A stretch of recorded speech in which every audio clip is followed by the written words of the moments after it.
Hey, what's up, fish friends? We're here in my garage today getting ready to paint a background on my aquarium.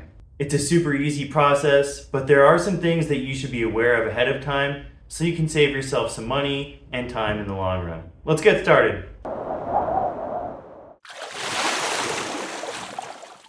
When it comes to color of paint, you can pick whatever you want, but something to consider is the brace around the tank. I don't think I'm ever going to be able to match this kind of brown, so I'm just going to go with black. Plus, I like black. The fish really stand out on it, and I want this to be kind of a darker, cavey vibe in this aquarium. In other tanks where I've gone with a really light color and then had a black brace, it looked a little silly. In this case, I'm going to try and get under here and see if I can paint. That's a pretty tight gap.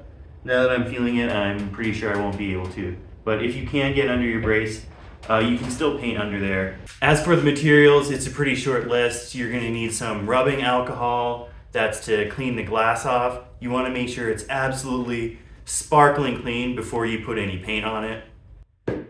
Obviously, paint. You're going to need some acrylic paint. So I noticed there's a difference between house paint, like this from Sherwin-Williams or Behr, Benjamin Moore, that kind of stuff. And then this that I got at my local hobby store, Joann Fabric. It's called Folk Art Home Decor. I don't really know why two acrylic paints behave differently, but this house paint, it really bubbled up on the back. And I did the same exact method for application with this stuff, and it looks really good. And then paintbrush. You can use a roller if you want, but I like a paintbrush. Some tape if you want, and then something to hold your paint. So the first thing I'm going to do here is actually just take a wet sponge with water to the back.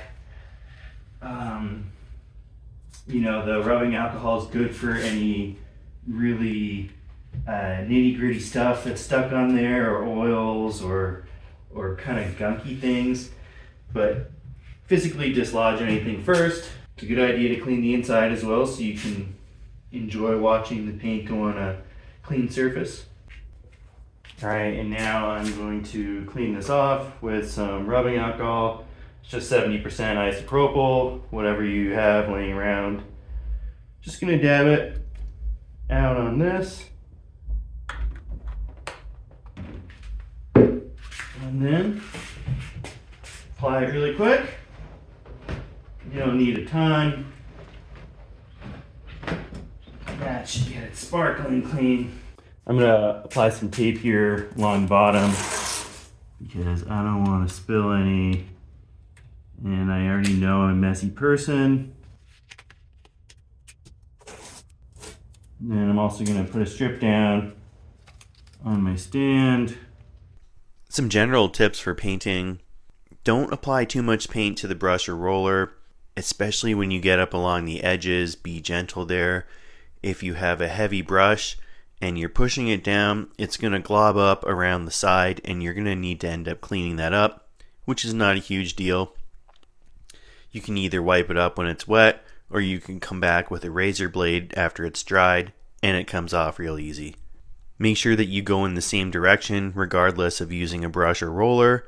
Keeping it horizontal will result in a far more consistent and smooth looking finish.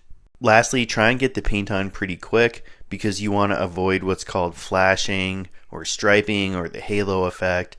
That's basically when you apply wet paint over dry paint because it's had time to dry, and that's going to result in patches being visible from different angles when light's shining on it.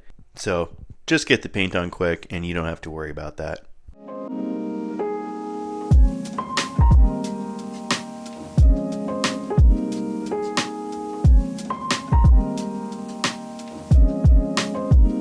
Really doesn't take that long for the paint to dry, but you'll want to, wrap it up with some cellophane so that the paint stays wet and doesn't dry up in between coats. I put a pretty thick coat of paint on, but you can see there's some,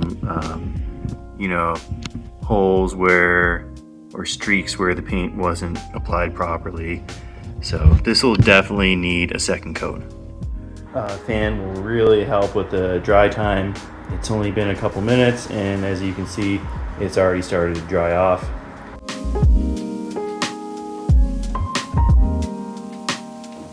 You can put the second coat of paint on just the same way you'd put the first coat on. Pretty simple. Overall, this was a really fast process. It took me about 15 minutes and the paint was really cheap. That being said, there are other ways to do this. You could put vinyl on the back of your aquarium, or you could buy a light background. There's plenty of different ways. Painting is just my preferred method. Thanks a lot for watching, everyone. Don't forget to hit that like and sub button if you learned anything. Till next time, see ya!